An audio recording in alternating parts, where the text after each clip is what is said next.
So I'm going to start out just giving a little backstory. I realized that I needed to provide a little bit more context for what I'm going to talk about and kind of my background before I get into this whole how to be a nomad for the rest of your life. So like a lot of people we've heard on the stage and sitting here today, I'm sure my story is kind of similar. And, you know, I moved around a lot growing up. I then got kind of sucked into the lifestyle that, you know, was expected of me, basically. And it was fine. I found myself working in book publishing, which is a career that I really enjoyed. I was one of those people who did not hate my job. And I worked in an office, but I lived in San Francisco, worked in San Francisco, which probably as far as office environments go is pretty chill. And one day in 2002, I spent the weekend with some family up in Seattle, and my cousin, who was about 10 years older than I am, she had just gotten married, and they were talking about all the travel they'd done in the years up to that, and kind of saying to me, "We know you love to travel. Is 2 weeks vacation really doing it for you?" And I was like, "No, of course not." And they said, "We really think you should travel more, get out and do this while you still can." They probably didn't mean what I took it to mean. By the time I got home at the end of the weekend, I said to my boyfriend at the time, "Okay, here's the plan. I think we should quit our jobs for at least 6 months. Maybe we'll move to New York after that. Maybe we'll live abroad. I know that's something you wanted to do. What do you think?" And he was totally on board. He gets out the atlas. We start planning an itinerary. It was like on. Fast forward 2.5 years. Not because we forgot about this idea, but because I was obsessed and I decided I needed to save and I needed to plan before this happened. I'm not one of those people like, I've got $500, I'm ready to go. So also along the way, he decided he didn't want to come. So suddenly this was a solo trip around the world. And I finally left, quit my job. I was working in travel publishing, so it was not really a surprise to anybody to quit your job to travel. So I set off in 2004, and I traveled for about 9 months. So as you can imagine, this is before Facebook, this is before Twitter, and before digital nomad was a thing, before location independence was a thing. Round the world trips were a thing, and I found a community in Yahoo groups and things like that, which was really great. I met all these people on the road who were doing amazing things. Not so much in terms of this like living wherever and working online kind of thing, but just finding different ways to live their lives. So by the time I got back to the States, I was determined not to go back to an office. I knew there had to be a better way. And I knew from having hired freelancers working in the publishing company that I could do the same thing and I could do it from anywhere. So I set up to be location independent from the very beginning. So I started working for myself as a book editor and already had my sights set on getting out of the States again. Moved to Argentina in 2007 and thought I'd be there maybe 6 months or a year. Next thing you know, it's 5 years later. I get married along the way. And so it's taken lots of different steps along the way, I guess you say, lots of different phases of this lifestyle for me. I really spent, you know, as a backpacker. I was back in the States kind of bootstrapping a business. I was pretty much an expat living in Argentina. And since 2012, Roberto and I have been spending less and less time in Argentina and more time on the road. Recently, we've been, I guess, about a year away, and then we go back to Argentina for, first year it was 6 months, next year it was 4 months, the next year it was 6 weeks. And it's been almost a year again since we've been back to Argentina. So anyway, that gives you a little context and kind of sets the stage. So here's this clever title I came up with, How to Be a Nomad for the Rest of Your Life. And after I pitched this idea to Kit, as this is what I want to talk about, I decided that it needed a bit of explanation before I get into it. So first of all, there might be people here who are like, I actually don't know if I want to be a nomad for the rest of my life, which is totally fine. And I also want to share my definition of a nomad, which might kind of expand your thoughts of what that means to be a nomad for the rest of your life. So I defined a nomad as somebody who goes where they can find what they're looking for. And so when you think of it that way, not only does it encompass both the traditional nomads who would move from place to place to find food and whatever else they needed for their families and their animals and so forth, but it's also, I think, what we're doing, whether we're looking for, warmer climate or community or great food, whatever it might be, we're all going where we can find what we're looking for. So keep that in mind as I talk about being a nomad for the rest of your life. And the other piece of it is the how-to, which I was thinking about a bit more. And, I am one of those people who at 3 years old was yelling at my father that he was not the boss of me. And ever since have been fighting against, rules and authority and all of these things. I'm sure I'm not alone in this room. And so I think what happens often is when we see these how-tos and formulas and things like this, we want to run away. We want to move. We want to go the other direction because we don't want to be told what to do. We don't want to follow somebody else's formula. So I encourage you to think of this not as some prescription that I'm telling you this is what you have to do and this is how you need to move forward. But I'm going to share some things that I've learned in the last 12 years and things that have helped me as this journey has continued for me, and I'm sure will continue to help me going forward. And there was another piece of that I can't remember. Okay, we'll just leave it at that. So I'm going to share with you 6 different practices that I have come up with. And let's just dive right in. So here is number 1, ignore the shoulds. I think a lot of us here are doing a pretty good job of this already just by virtue of having started out in this lifestyle. But it's amazing how pervasive and insidious these things can be, and we might not even realize it. So I've now been working for myself for about 11 years and have noticed recently I'm still getting bogged down in these ideas about I should be starting work by 9 a.m. and I shouldn't work weekends, I shouldn't work late at night, et cetera, et cetera.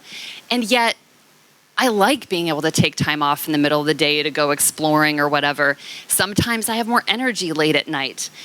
I'm happy, my clients are happy. There's really no reason that my schedule can't be whatever I want it to be, right? So it's recognizing these things from mainstream society and the status quo that may be in there still somewhere, even though we've kind of already bucked the trend. And, I'm also seeing it happening within our community. I think that there is a lot of shoulding that we're doing amongst ourselves, also maybe without realizing it.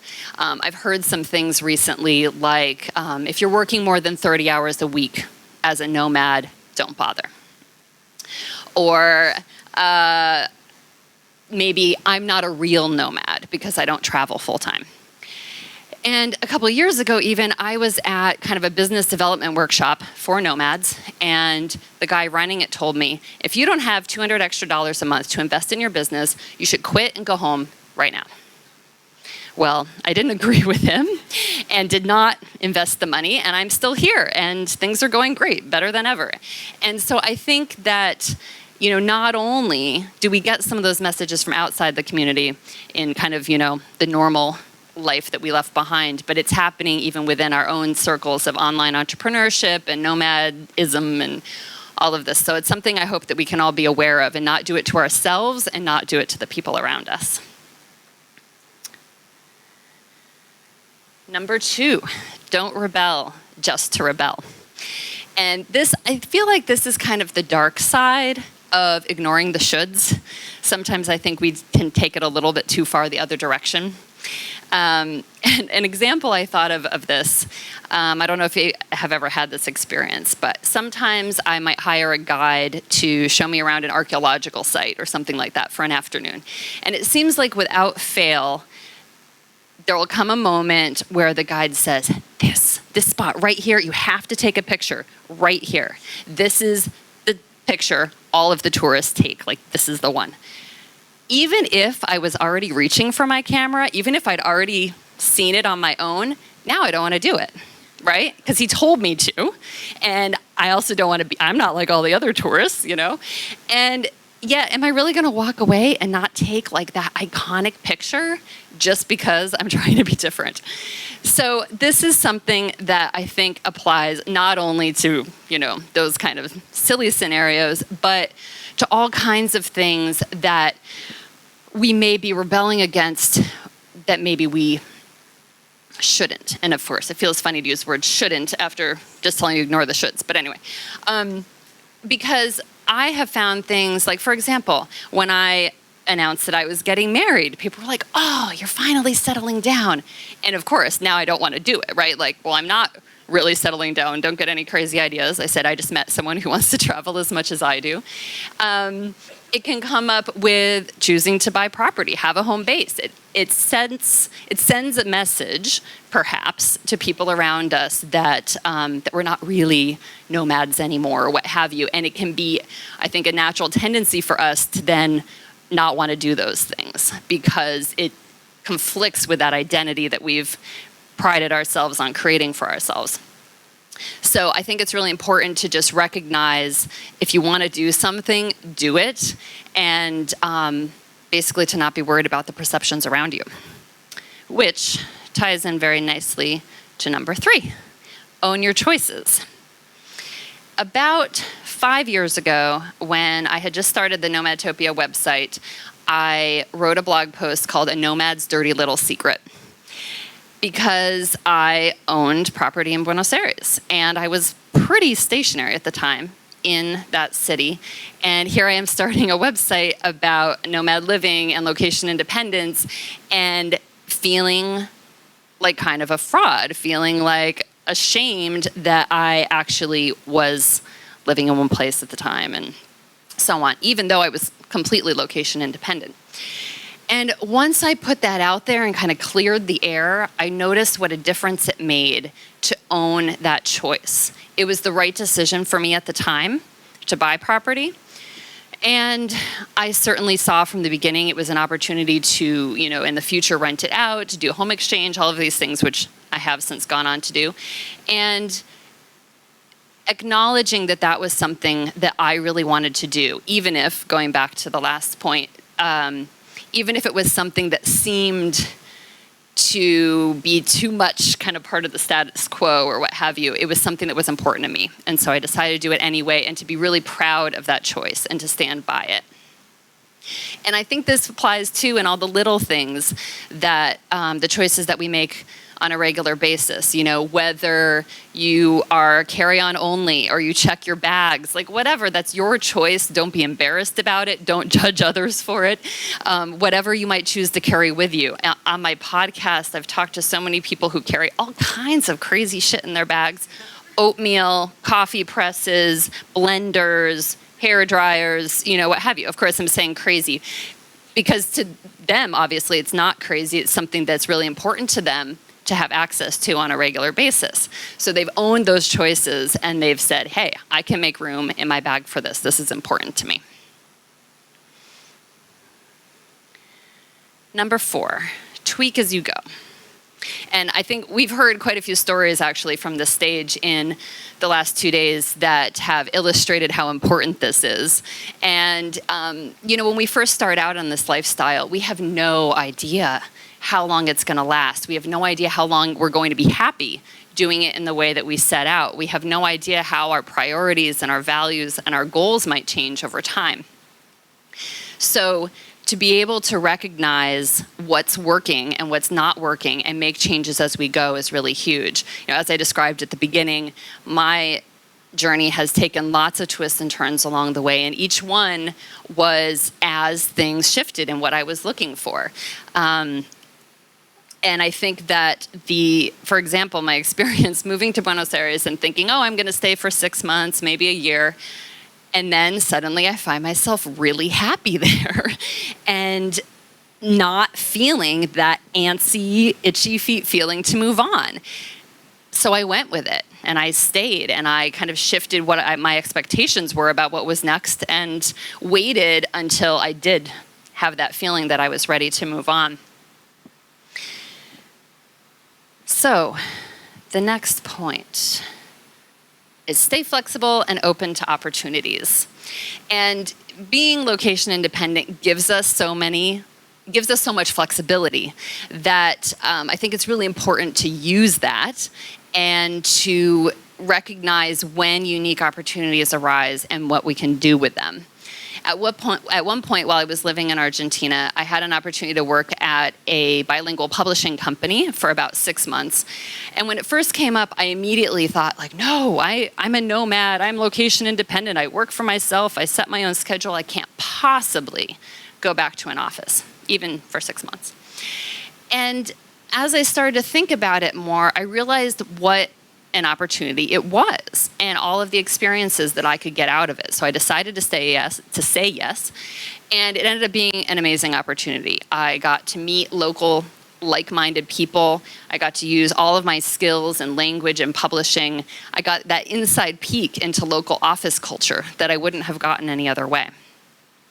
So paying attention to those opportunities and just saying yes, basically, when something comes up. Just recently, we were trying to figure out where we were going next. I posted on my Facebook page saying, help, any ideas where we should go next? And a friend in Montreal said, I've always wanted to go to Buenos Aires. How about we do a home exchange? Next thing you know, we're in Montreal for 2 months, and she went down to our place in Buenos Aires.